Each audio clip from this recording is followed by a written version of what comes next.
बहुत कुछ सिखाती है जिंदगी, बहुत कुछ सिखाती है जिंदगी।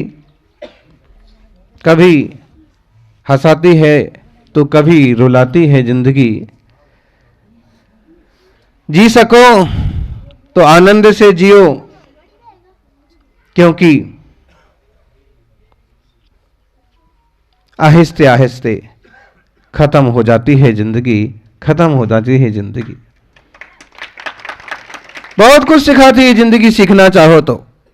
कभी वो पल थे कि आपको तपस्वी सम्राट का सानिध्य मिला था और किसी ने सीख लिया होगा कि थोड़ा सा तप कैसे किया जाता है, किसी ने सीख लिया होगा कि भक्ति कैसे की जाती है, किसी ने ये भी सीख लिया होगा एकासन कैसे किए जाते। और उनके पवित्र सानिध्य से भगवान की पूजा अर्चना और गुरुजनों की सेवा, ये चीजें सीखने को मिली। यह उनके ही सानिध्य का, तपस्वियों के सानिध्य का, गुरुजनों के सानिध्य का प्रभाव है कि छोटे छोटे से गांव से भी एक दो साधु बन गए, त्यागी बन गए, तपस्वी बन गए। एक दो कितने होते हैं?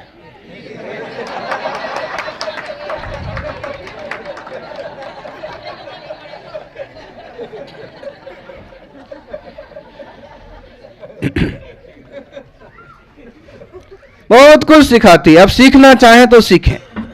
युवाओं, दूसरों के अनुभवों से भी सीखा जा सकता है। जरूरी नहीं है कि हम खुद उन परेशानियों से गुजरें और सीखें। दूसरों के अनुभव से भी सीख सकते हैं। चाहे आपकी वह पर्सनल लाइफ हो, चाहे आपकी वह जॉब्स लाइफ हो, चाहे आपकी वह सर्विस लाइफ हो, चाहे आपकी वह रिलीजियस लाइफ हो, चाहे जो भी हो, आप दूसरों से भी सीख सकते हैं कि किसके कैसे फायदे होते हैं और किसके कैसे नुकसान होते हैं।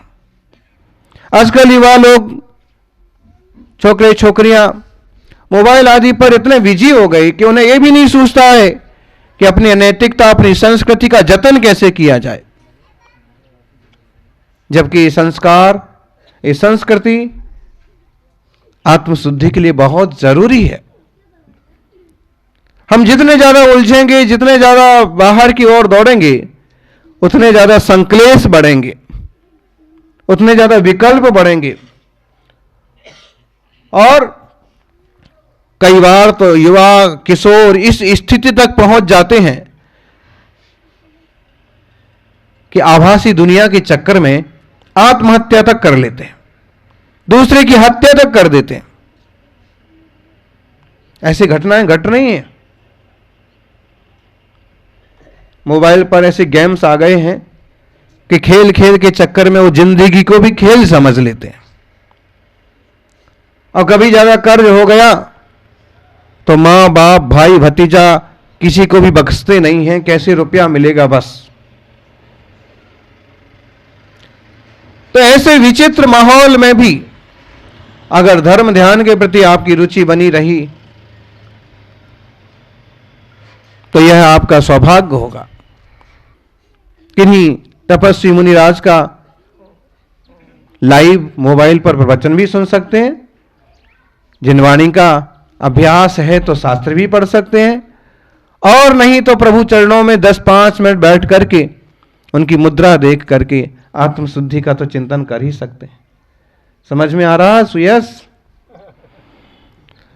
जो भगवान की भक्ति करते हैं उनको सुयस ही सुयस मिलता है, और जो धर्म ध्यान नहीं करते हैं, अपनी नैतिकता का, संस्कारों का जतन नहीं करते हैं, उनका जबरदस्त अपयश भी होता है।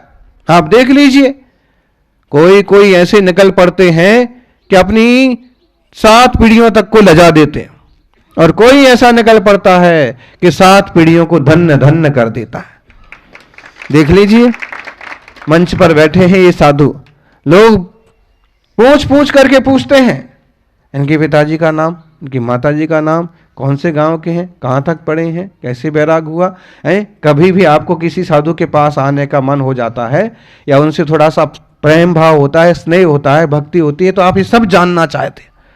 इनके दादा क्या करते थे, फिर इनके परिवार में क्या था, किस टाइप का माहौल था, सब जानना चाहते हैं। मतलब कोई एक आध त्यागी व्रती, एक आध भाग्यवान जीव वो इस स्टेज तक पहुंचता है कि लोग उसकी पीढ़ियों को जानना चाहते हैं, उसके बचपन को जानना चाहते हैं। और कोई कोई ऐसा निकल जाता है कि कैसा बताइए, ऐसा खोटा आचरण, ऐसा खोटा चाल डाल, बिल्कुल नहीं। और एक बात, दूसरे अच्छा बुरा कहें उसकी परवाह भले मत करो, लेकिन मेरे अपने आत्मा का क्या होगा इसकी परवाह तो करना ही चाहिए।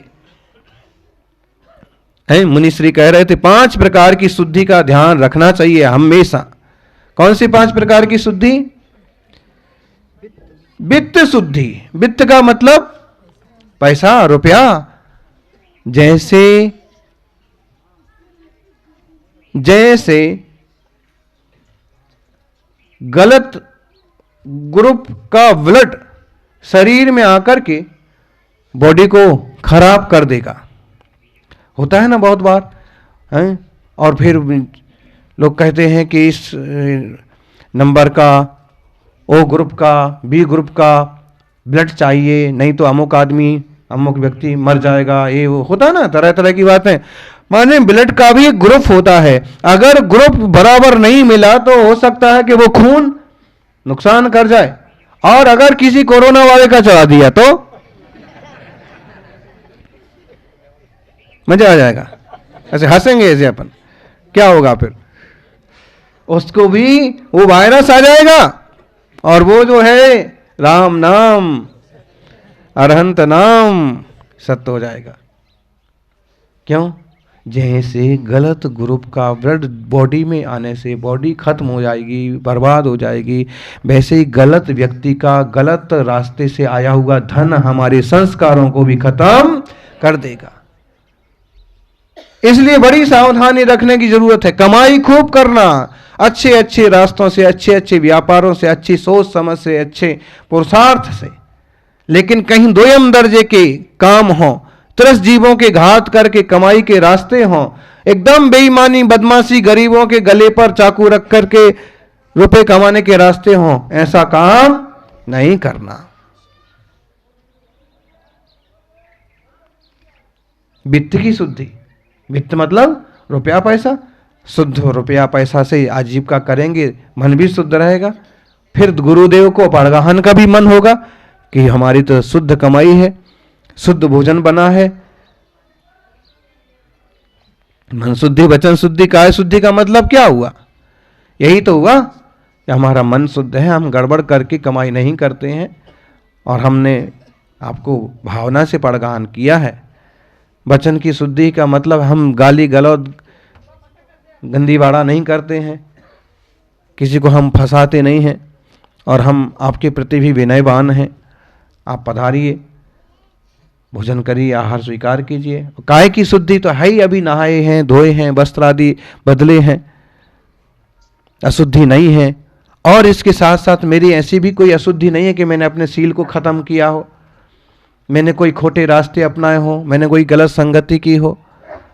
एक काय की शुद्धि में आ जाता है। तो वित्त की शुद्धि से भोजन आदि की शुद्धि होती है, भोजन आदि की शुद्धि से चित्त की शुद्धि होती है। चित्त मतलब, चित्त मतलब बोलो ज्ञानी, चित्त मतलब मन, चित्त मतलब हृदय। हृदय की शुद्धि भी जरूरी है, मन शुद्ध है। बोले अत्यंत पवित्र है जिनका जीवन, जिनका चित्त, ऐसे गुरुदेव। फिर पितृ की शुद्धि। पितृ की मतलब पिता की शुद्धि। पिता की शुद्धि मतलब पिताजी को नहा धुला के बैठा दो ऐसे। फिर पितृ शुद्धि मतलब पिताजी कैसे थे, दादाजी कैसे थे, पिता का जीवन कैसा है, इन्होंने अपने जैन धर्म, कुल जाति और सांस्कृतिक मूल्यों का ध्यान रखते हुए ही अपना जीवन यापन किया है, उचित ढंग से शादी विवाह करके गृहस्थी बढ़ाई है, बसाई है, वो सब पितृशुद्धि कहलाएगी। हैं यहां वहां मुंह मारते फिरते हैं और ना समझ लोग बेवकूफी करते हैं, उसको क्या शुद्ध कहेंगे? उसका क्या शुद्ध है? है पितृशुद्धि। पितृशुद्धि के बाद पुत्र की शुद्धि। पुत्र की शुद्धि कैसे होगी? सफेद कपड़े पहनाएंगे नहा धो के, ऐसे? पुत्र की शुद्धि मतलब उसको अच्छे संस्कार देंगे, उसको धर्म की बात सिखाएंगे, उसको जीवों पर दया सिखाएंगे, लोगों के हित के लिए कैसे काम किया जाता है वो सब सिखाएंगे, 8 मूल गुण दिलाएंगे, रात्रि भोजन आदि के त्याग कराएंगे, उसका जीवन मंगलमय बनाएंगे। पुत्र की शुद्धि हो गई, उससे आगे का कुटुंब वंश परिवार व्यवस्थित चलता रहेगा। बहुत मूल्यवान बात है, इसको लोग भले आजकल ज्यादा तवज्जो नहीं देते हैं, लेकिन एक धारा, एक परंपरा है। अरे दुकान वाले भी, कई दुकान वाली भी लिखते हैं 100 साल की परंपरा, सिंस 1924। कब से चले आ रहे हैं हम? सिंस 1915 से हम चले आ रहे हैं। हमारे गुरु दादा गुरु आचार्य आदि सागर जी, महावीर कीर्ति जी, विमल सागर, सन्मति सागर, फिर अरे लोगों का सहज भरोसा बैठता है कि शुद्ध पीढ़ी परंपरा, 4-5 आचार्य हो गए हो, ऐसे कैसे? ऐसे ही कुटुंब परिवारों का भी समझना, उठाई गिरे नहीं है, ये जो छोरा है उठाई गिरा नहीं है, इसके पिता एक अपनी प्रतिष्ठा रखते हैं, इसके दादा, इसके परदादा, इनकी एक अपनी परंपरा है। इन सबों की अपनी एक कीमत होती है, लेकिन इसका मतलब ये नहीं कि हम दूसरों को हीन समझें। हीन तो किसी को समझना ही नहीं है, लेकिन अपने नैतिक मूल्यों की सुरक्षा करना बहुत जरूरी है। पुत्र की शुद्धि, फिर क्या आया? मित्र की शुद्धि। ऐसा मित्र बनाइए जो दूध पानी की तरह एक मेक हो जाए, तुम पर तकलीफ आए तो खुद मिटने को तैयार हो जाए। ऐसा मत बनाइए स्वार्थ के साथी।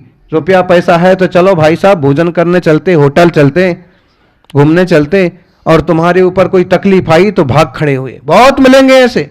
और फेसबुक फ्रेंड्स, आभासी दुनिया, कहने को तुम्हारे 10,000 फ्रेंड्स हो जाएंगे, 10 लाख फॉलोअर हो जाएंगे, लेकिन मौका पड़ेगा तो सब भाग खड़े होंगे, एक भी काम आने वाला नहीं है। इसलिए आभासी दुनिया में, फिजूल में अपना दिमाग नहीं लगाएं। सज्जनों, देव पूजा, गुरु पास्ति, दान बहुत महत्वपूर्ण चीज है। एक बहुत सुंदर श्लोक सुभग सुलोचना चरित में आया है। दानात् भोगः सुखम दानात्, दानात् दुच्चै पदम नृणाम, दानात् पुण्यागतिर्जताम, दानात् कीर्ति समुज्ज्वलाम। दान से क्या क्या होता है?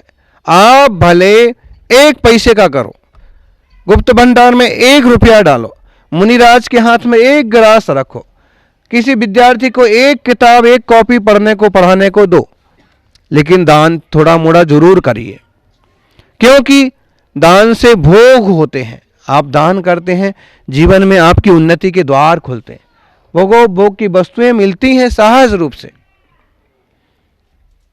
दानात् सुख, सुखम, दान देने से सुख भी होता है, यश भी मिलता है, सम्मान भी मिलता है, उच्चई पदम नृणाम, और मनुष्यों में ऊंचा पद मिलता है, राजा का पद तक मिल जाता है दानियों को, धर्मात्माओं को।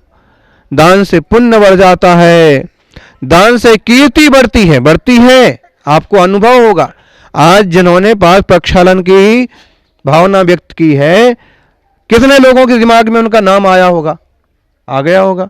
बताइए। सब लोग कर रहे हैं, सबकी भावना है, लेकिन देखिए इनने तुरंत कितना बढ़िया लाभ लिया।